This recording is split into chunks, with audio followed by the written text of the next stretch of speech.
ti, Señor Jesús. Que por la lectura del Santo Evangelio queden perdonados todos nuestros pecados. Así sea. Sentados. Mis muy estimados hermanos en Cristo, qué alegría ver que poco a poco pues vamos siendo más número de personas en esta nuestra casa, en la casa de Dios. El día de hoy la liturgia que nos propone este domingo 19 del tiempo ordinario ciclo A trae dos lecciones para ti, dos lecciones para mí, dos lecciones para toda la humanidad. La primera lección es para Elías, el profeta que estamos escuchando en este momento en la primera lectura, y la segunda enseñanza es para Pedro, que escuchamos en el Evangelio. Pero vamos un poquito a ponernos en contexto. Hoy la lectura viene precedida también del mismo libro de los Reyes, en los cuales empieza a relatar la etapa en la que Elías estaba en el momento que Dios lo llamó a ser profeta. Elías era uno de los profetas, no nos olvidemos, más importantes del Antiguo Testamento. Si bien recordamos hace incluso algunos días, los que pudimos venir a misa o los que lo vivimos de manera también por las redes sociales, escuchábamos en el momento de la transfiguración que estaba Jesús junto con Elías y con Moisés, es decir, reducido en uno solo todos los profetas y toda la ley. Luego entonces Elías era uno de los profetas más grandes del Antiguo Testamento. Sin embargo, Elías no dejaba de ser humano, con sus errores, con sus dificultades, con sus pecados, con sus etcéteras. Como todo ser humano, también va aprendiendo de la vida conforme le viene siendo otorgada la vida. Entonces, Elías, cuando siente este aspecto de que es profeta, viene en el contexto de ¿qué? De que había una reina llamada Jerusalén, que en ese momento era una reina pagana que estaba introduciendo al pueblo de Dios todas las costumbres ya paganas. Ya había aceptado tradiciones, ya había aceptado sacerdotes paganos, ya el pueblo se estaba convirtiendo a los ídolos y estaba dejando de lado la voluntad del Señor. Elías, al ser humano, se siente celoso, se siente enojado, se violenta. Y es que a Elías le pasó lo que tristemente a muchos de nosotros como humanidad nos ha pasado a lo largo de la historia. En nombre de Dios se han hecho varias barbaridades. En nombre de Dios se han llevado a cabo guerras, en nombre de Dios se han llevado a cabo injusticias, porque malinterpretamos lo que es la voluntad de Dios. Si bien es cierto, Elías es profeta de Dios y es portavoz de Dios, no es Dios como tal, pero malinterpreta cuál era su misión en ese momento y se violenta y se enoja y se pone celoso. Elías va y de repente a estos sacerdotes paganos llega y les corta la cabeza, les degolla la cabeza y de repente les sale contraproducente, porque estos hombres y mujeres que se estaban convirtiendo al paganismo en esta cuestión de infidelidad, ahora lo persiguen a él. Él pensó que llegando con esta idea de Dios bélico, Dios guerrero, Dios de armas, iba a poder cambiar a la gente. Le salió todo lo contrario. Lo empezaron a perseguir y ahí va corriendo Elías y llega al monte que hoy escuchamos que es el monte Horeb, el mismo monte Sinaí donde Moisés recibió las tablas de la ley hace algunos años atrás de Elías. Llega Elías y empieza a tener miedo y se le dice: ponte y métete en la cueva que va a venir Dios. Solamente fue lo único que se le dijo. No se le dijo cuándo, no se le dijo de qué modo, no se le dijo en qué forma, no se le dijo qué tiempo, simplemente métete que va a hacerse presente el Señor.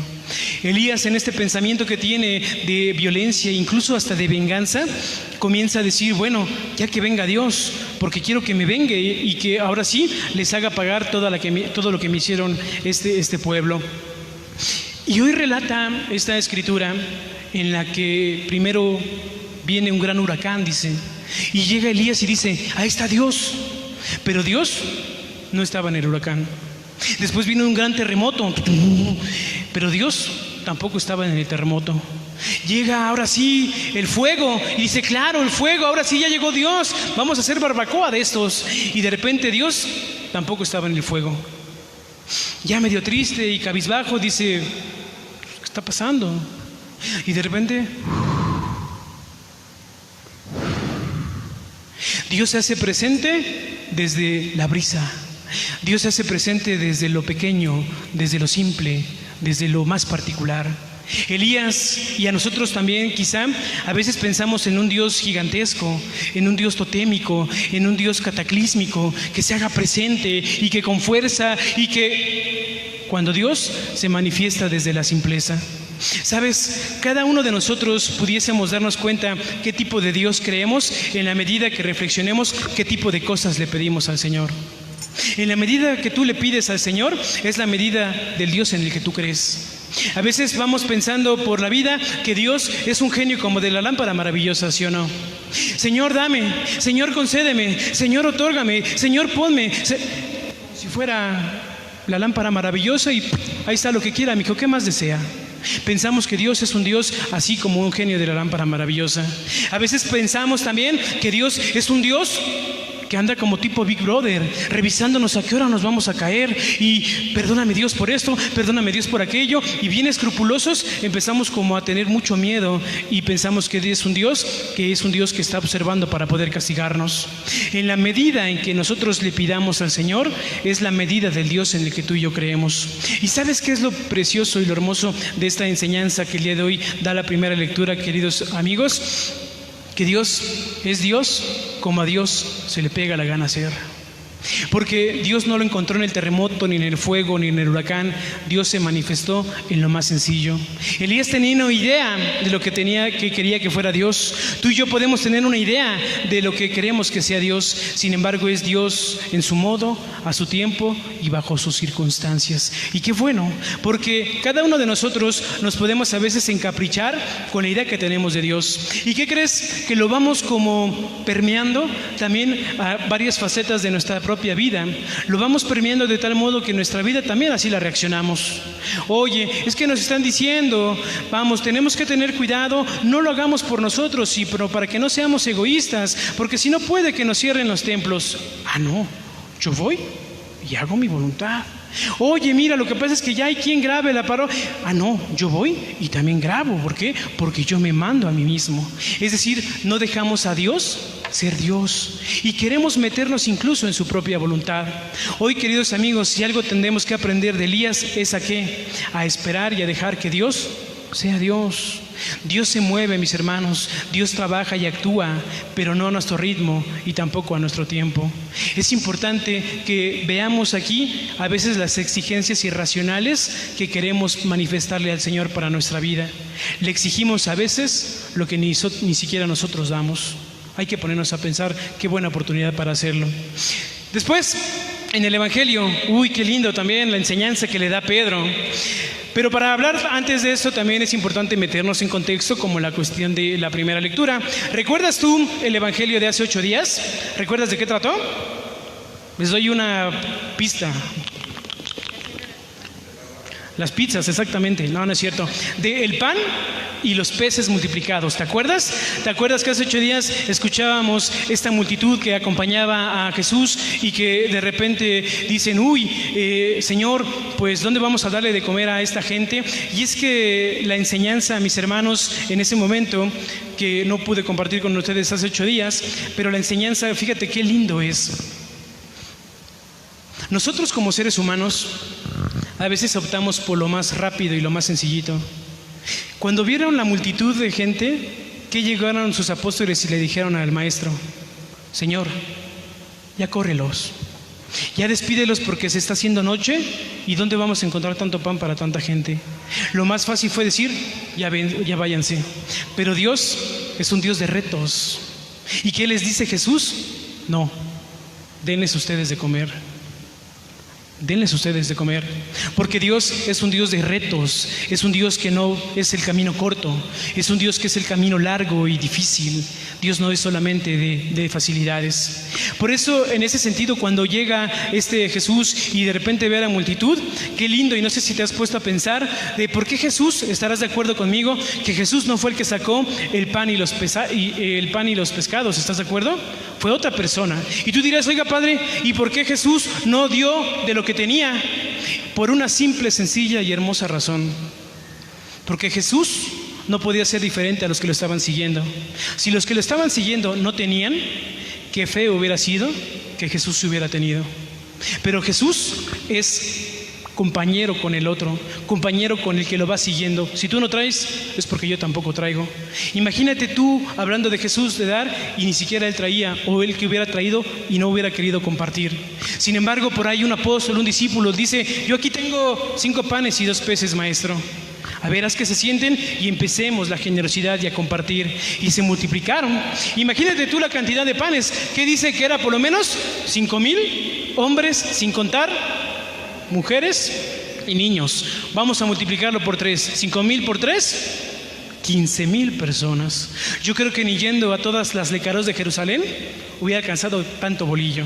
Sin embargo, Jesús va y opta por esta cuestión que es el camino largo. Denles ustedes de comer. ¿Por qué lo menciono esto, mis hermanos? Porque a final de cuentas es el contexto con el que hoy enlaza el evangelio de este día. Cuando empezaron y se dieron cuenta la gente que comió a gratis y comió hasta saciarse, todavía sobraron 12 canastos, empezaron estas ideas que a veces nos hacemos de Dios, estas malas ideas que a veces nos acompañan, y empezó la gente como a murmurar: oye, ¿ya viste que nos dio de comer a todos? Oye, ¿ya viste que hace milagros? ¿Y si lo proclamamos rey? ¿Y si lo hacemos el Mesías? Y Jesús, que escuchaba el murmullo de la gente, empezó a decir: no, estos cuates piensan que yo vengo a ser un rey político y no es por ahí. Yo no vengo a esta cuestión de ser un político y que me pongan en un puesto. Jesús dice: ¿saben qué? Ahora sí, váyanse. ¿Ya les di de comer? Ahora sí, váyanse.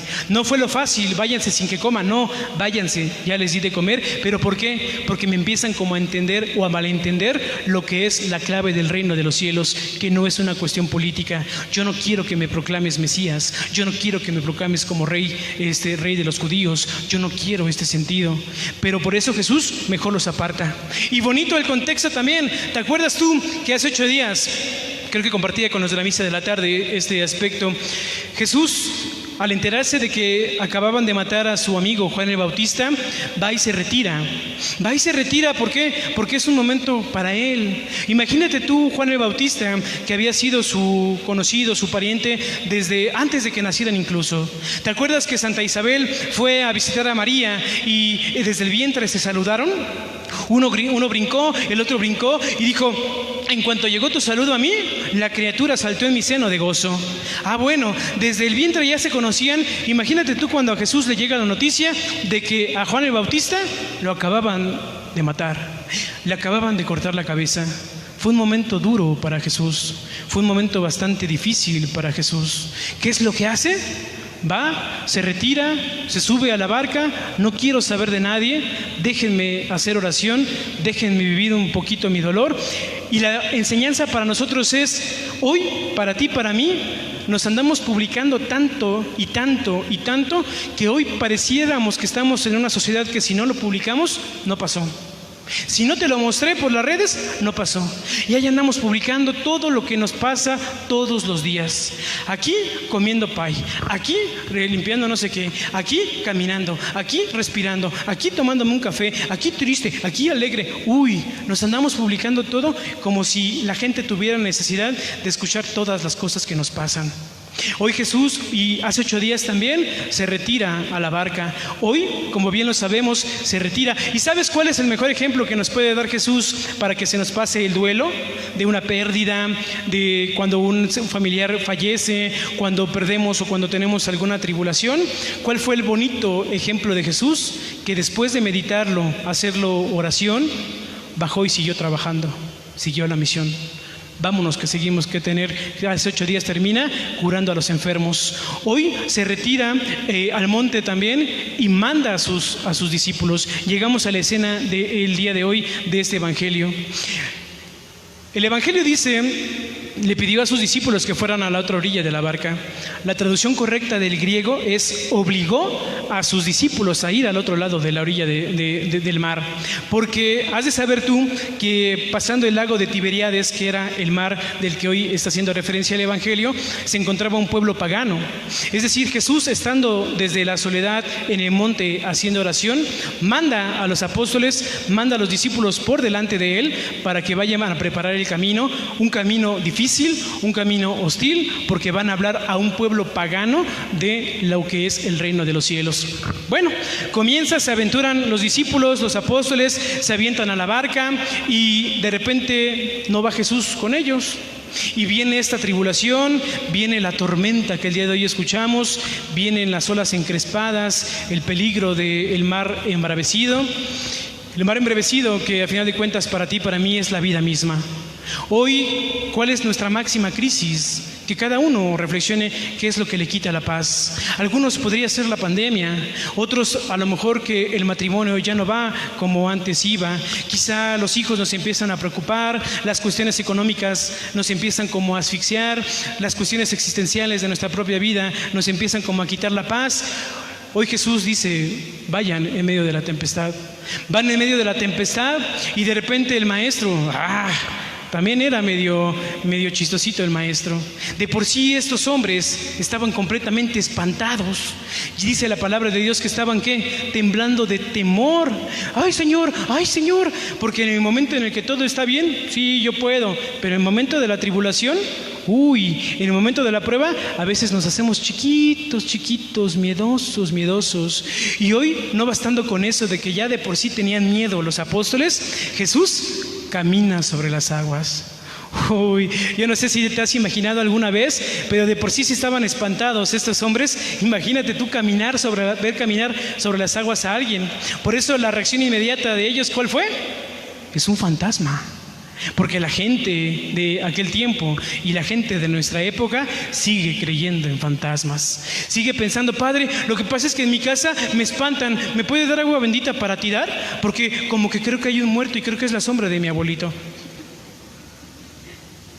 Yo nada más les digo, bueno, está bien, pero mira, si tu abuelito ya está difunto, ¿tú crees que si pudiese estar en cualquier lugar, pudiendo estar en Cancún, en Francia, se va a venir a esconder a una casita de la tercera? No. Los muertos ya tienen otra dimensión, ya han dejado su vida aquí en la tierra y han pasado a formar parte de la vida eterna. Por eso hoy en este aspecto, cuando Jesús camina sobre las aguas, se espantan y dicen, es un fantasma. De repente Jesús, siempre tan cariñoso y siempre tan bueno con nosotros, les dice, tranquilícense, soy yo. Pedro se siente valentón y le grita, Jesús, Señor, si eres tú, hazme que vaya caminando hacia ti sobre el agua. Y Jesús le dice también de una manera bella, ven. Pedro, fíjate bien, se avienta y le cree al Señor de primer momento. Se avienta y da un paso al vacío. Da un paso al agua, que el agua tiene esta simbología bíblica de que no tiene estabilidad. Te avientas al agua y te puedes hundir. Y fíjate qué paradójico el día de hoy, que un pescador se estaba ahogando en el agua. Un hombre de mar se estaba ahogando en el agua. ¿Cuál es la enseñanza? De que a pesar de que tengamos conocimientos y que nos creamos Juan Camaney, si nos olvidamos y nos perdemos de vista del Señor, aún con las experiencias, también nos podemos ahogar. Hoy este carpintero llamado Jesús sabía más de tempestades que los mismos pescadores. Hoy un carpintero le vino a enseñar al pescador, le vino a enseñar a los hombres de mar cómo se hace frente en las tribulaciones y en las dificultades. Pedro camina y se empieza a ahogar. Y aquí, linda lección que nos da el día de hoy San Pedro, a ti y a mí. Grita cuando se está hundiendo, Señor, sálvame, Señor, sálvame. Llega Jesús y si te has dado cuenta la lectura dice, inmediatamente Jesús lo levanta y lo saca.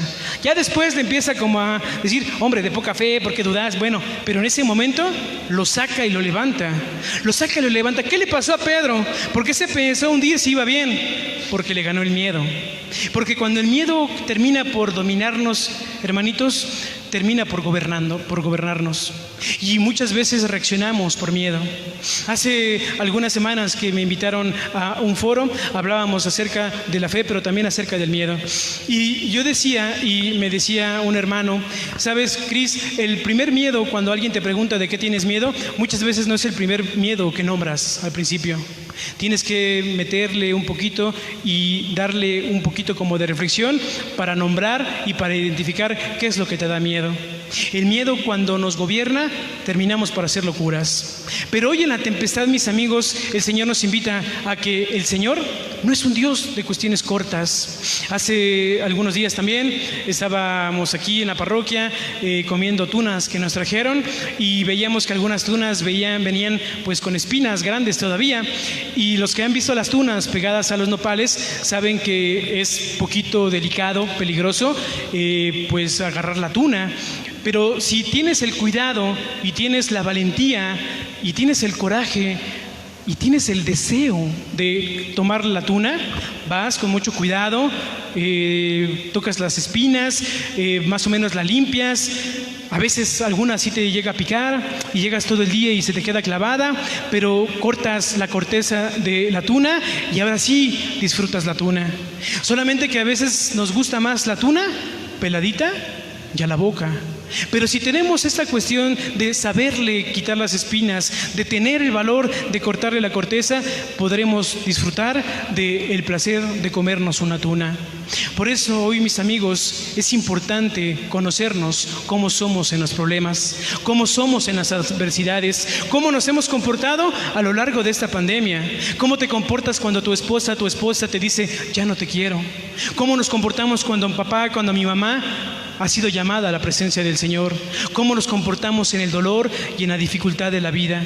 Hoy es una enseñanza de saber que el Señor camina con nosotros y no está mal. Ojo, no está mal decirle al Señor, sálvame.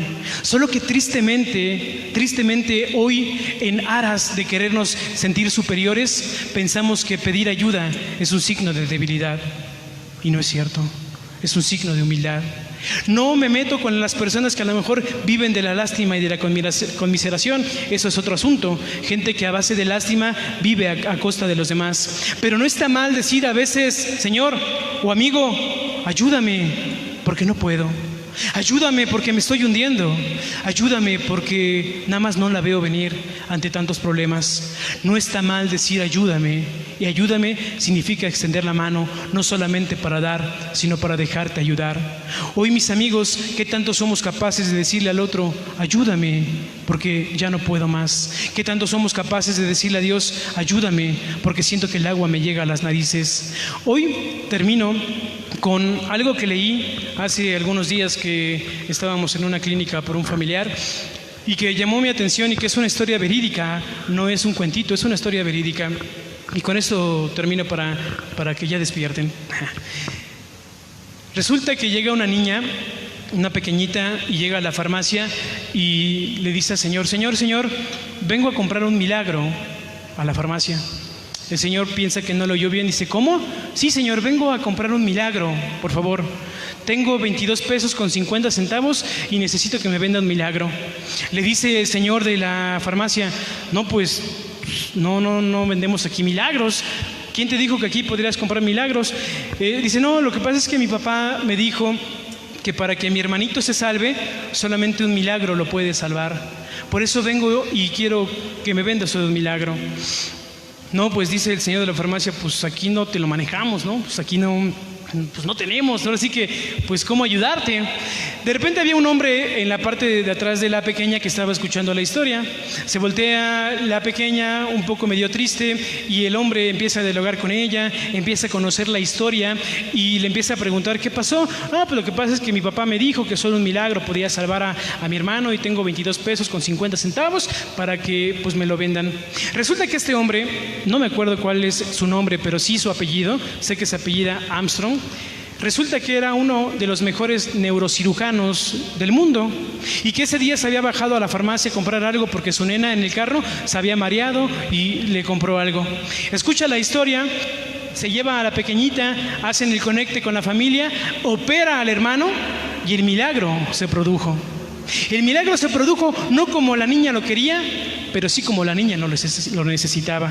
Se produjo el milagro, lo operó, creo que salieron bien todas las cosas y de repente cuando pasó todo esto, resulta que llega el momento del pago. Tú si hubieras sido Armstrong y este neurocirujano, ¿cuánto hubieras cobrado? Ay, nada, ¿no? Puro bueno, puro puritano, sí, claro. Sí, bueno, ¿cuánto crees que le cobró? 22 pesos con 50 centavos. Y tú dirás, ay padre, ¿y eso para qué le iba a servir al doctor? Era porque era todo lo que tenía la niña. A veces para que el milagro se realice, mis hermanos, y es lo que por eso a mí me llamó la atención esto que yo estaba leyendo, para que el Señor produzca un milagro, tengo que entregarle también lo que yo tengo.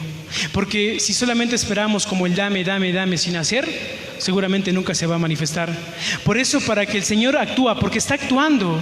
Hoy en la dificultad de la pandemia, hoy en la dificultad de una crisis, hoy en la dificultad de cualquier índole que sea, ten la certeza de que Dios está con todos y cada uno de nosotros. Dios está contigo. La vida y Dios no te van a abandonar, porque Dios y la vida te pusieron aquí. No te van a abandonar. Por más que la dificultad, por más que la tribulación, por más que la tormenta encrespe, no te va a abandonar Dios y la vida, porque la vida y Dios te pusieron aquí y te mantienen aquí. Lo importante para ti y para mí, mis hermanos, es llegar con el Señor y decirle: aquí están mis 22 pesos con 50 centavos. En esta seguridad de saber de que Dios se mueve y actúa. No tengas duda de que el Señor se mueve y actúa. Solamente lo importante es tener a nuestra mano también lo que a nosotros nos toca. Saber, mis amigos, que si Dios nos creó con amor, Dios nos creó por amor, Dios nos creó para amar, el amor es lo que nos sostiene. Y tener firme la convicción de que si por amor estamos, por amor seguiremos.